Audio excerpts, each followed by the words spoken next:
Hello everyone, my self Poonam Jaiswal, nursing tutor of SRIN Shahdol. आज का topic है पेप्टिक अल्सर। पेप्टिक अल्सर जो topic है वो मेडिकल सर्जिकल नर्सिंग सब्जेक्ट का है, जो कि BSc second year student, BSc third year and GNM second year students के लिए है।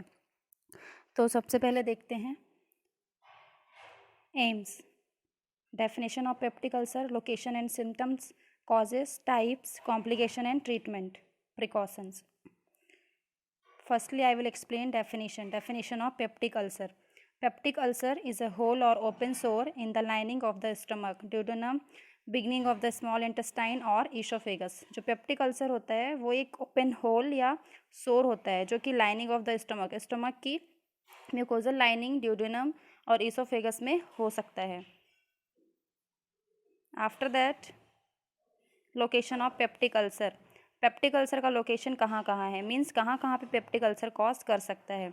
अल्सर में be found in oesophagus, stomach and duodenum, jejunum at multiple levels. तो जो पेप्टिक अल्सर होता है वो ईसोफेगस में, स्टमक एंड ड्यूडेनम में कॉज कर सकता है, जिजनम में मल्टीपल लेवल में कॉज करता है और इसे जोलिंगर एल्सन सिंड्रोम के नाम से भी जाना जाता है। After that I will explain about causes of peptic ulcer. While acid is still considered significant in ulcer formation, the leading cause of ulcer disease is currently believed to be infection of the stomach by bacteria called Helicobacter pylori, means की H. pylori. सबसे पहले तो मैं ये बताऊंगी कि जो peptic ulcer होता है वो एक्सेसिव एसिड सिक्रेशन की वजह से भी कॉज करता है।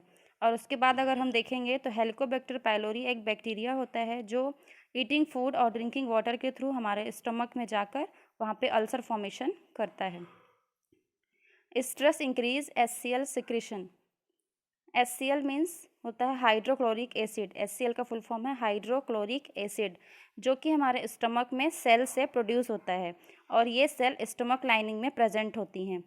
और HCl एक प्रकार का गैस्ट्रिक जूस भी है जो लॉन्ग टर्म इम्पटी स्टमक या फिर फास्टिंग रहने की वजह से ज़्यादा सिक्रेट होता है। और जब यह ज़्यादा सिक्रेट होता है तो जो इसोफेगस, स्टमक लाइनिंग और ड्यूडेनम की जो लेयर्स होती हैं, टिश्यूज़ होती हैं, यह इसको धीरे धीरे रप्चर करता है और अल्सर कॉज करता है। और जो HCl होता है वो स्ट्रेस की वजह से भी ज़्यादा सिक्रेट होता है। Chronic use of anti inflammatory medication, commonly referred to as antacid. तो जो एंटी इन्फ्लेमेटरी ड्रग्स होती हैं उसके ज़्यादा यूज़ करने से भी पेप्टिक अल्सर कॉज करता है। After that, antacid or medication for arthritis and other painful inflammatory condition in the body, aspirin, ibuprofen, naproxen and etodolac. तो ये जो मेडिसिन है ये नॉन एंटी इन्फ्लेमेटरी ड्रग्स है जो कि क्या करता है, हमारे स्टमक में जाकर अगर इसका डोज ओवर हुआ तो ये हमारे स्टमक में जाकर पेप्टिक अल्सर कॉज करेगा। After that, pathophysiology of the chronic peptic ulcer in stomach. तो अब हम देखेंगे पैथोफिजियोलॉजी। सबसे फर्स्ट है question of H. pylori, it's lead to chronic H. pylori infection in stomach. Question of H. pylori मतलब कि सबसे पहले क्या होता है, जो H. pylori बैक्टीरिया होता है वो हमारी बॉडी में बाय ड्रिंकिंग वाटर या फिर ईटिंग फूड के थ्रू रिसीव करते हैं हम। उसके बाद जो बैक्टीरिया है वो स्टमक में जाके इन्फेक्शन कॉज करता है। After that, CAG plus talks and CAGA minus talks. तो साइटोटॉक्सिक एसोसिएटेड जो जीन्स होती हैं ये H. pylori बैक्टीरिया में पाया जाता है। समझ में आया आप लोगों को? जो साइटोटॉक्सिक एसोसिएटेड जीन होती हैं ये H. pylori बैक्टीरिया में पाया जाता है, जो कि हमारे स्टमक में जाकर क्या करता है, बहुत ज़्यादा रैपिडली ग्रो करता है, बहुत फास्टली और रैपिडली ग्रो करता है और वहाँ की टिश्यूज़ को रप्चर करता है और गैस्ट्राइटिस कॉज करता है। It's lead to intense gastritis. Intense gastritis means कि बहुत फास्ट, बहुत तेज़ी से, बहुत क्रोनिक गैस्ट्राइटिस जो होता है वो लीड कर जाता है और इसी को ही गैस्ट्रिक अल्सरेशन बोलते हैं। और जैसा कि मैं आपको बता चुकी हूँ कि peptic ulcer oesophagus, stomach, duodenum या जुजेनम कहीं पे भी कॉज करता है और इसी को ही पेप्टिक अल्सर बोलते हैं। So these are pathophysiology of the chronic peptic ulcer. Now I will explain symptoms.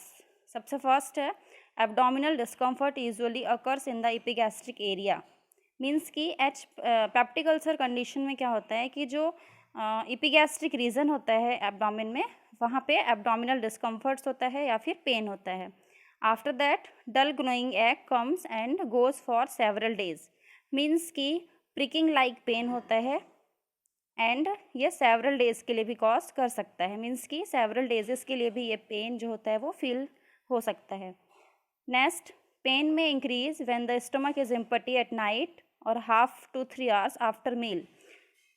Pen सबसे ज़्यादा इंक्रीज हो सकता है जब हम खाली पेट रहते हैं या तो 2 to 3 hours 3 hours के गैप में मील्स लेते हैं, मीन्स कि अगर हम 2 से 3 घंटे खाली पेट हैं या तो पूरी रात खाली पेट हैं तो उस टाइम पे हमको पेन ज़्यादा फील हो सकता है।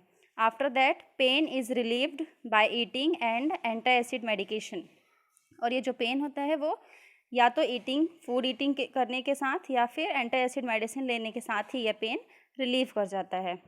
So these are symptoms. After that other symptoms. अब देखेंगे कि पेप्टिक अल्सर कंडीशन में और अदर सिम्टम्स क्या क्या होते हैं।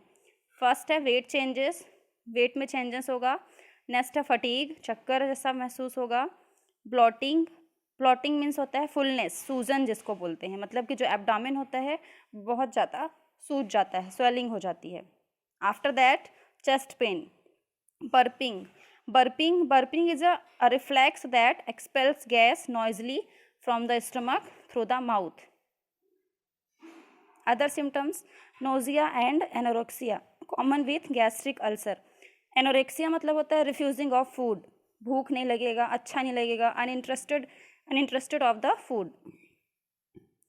फिर नेक्स्ट है emergency symptoms. If you have any of these symptoms call your doctor right away. अगर ये सारे सिम्टम्स अगर दिखते हैं तो सबसे पहले डॉक्टर कंसल्टेंसी लेनी चाहिए। नेक्स्ट है sharp sudden persistent stomach. After that diagnosis. तो अब हम देखेंगे कि जो एच पाइलोरी बैक्टीरिया होता है उसे हम कैसे डायग्नोस कर सकते हैं, कैसे पता लगा सकते हैं। फर्स्ट है blood test.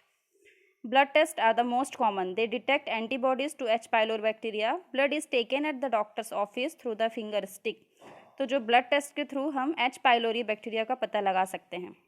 After that urea breath test. Urea breath test are an effective diagnostic method for H. pylori. They are also used after treatment to see whether it work in the doctor office. The patient drinks a urea solution that contain a special carbon atom.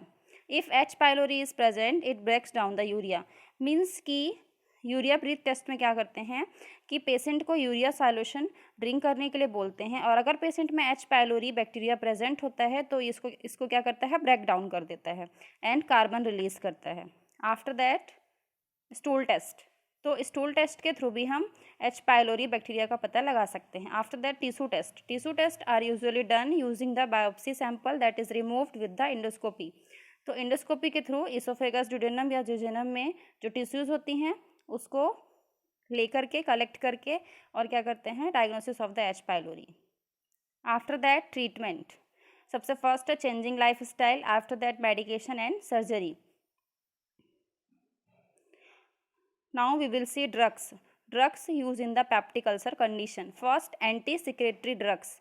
Anti secretory drugs वे drugs होती हैं जो क्या करती हैं, gastric secretion को, हमारे stomach में जो गैस्ट्रिक सिक्रेशन होता है उसके लेवल को कम करती हैं, रिड्यूस करती हैं। और एंटी सिक्रेटरी ड्रग्स में कौन कौन सी मेडिसिन आती हैं, H2 ब्लॉकर्स आती हैं, प्रोटॉन पंप इनहिबिटर्स आते हैं और एंटी मस्कैनिक ड्रग्स आती हैं। Antibiotic to kill H. pylori।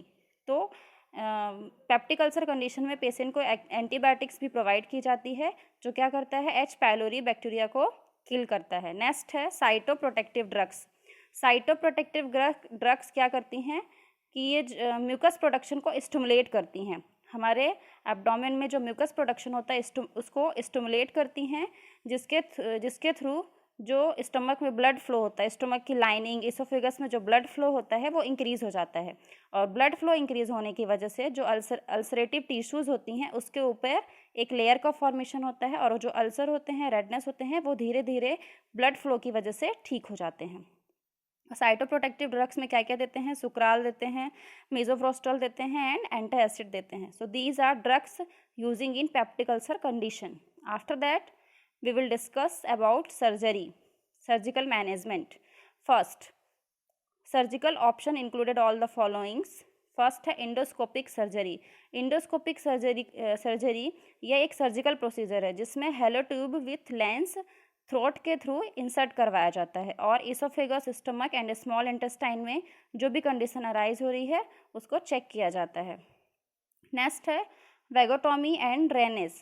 वैगोटॉमी and drainage यह एक सर्जिकल प्रोसीजर है।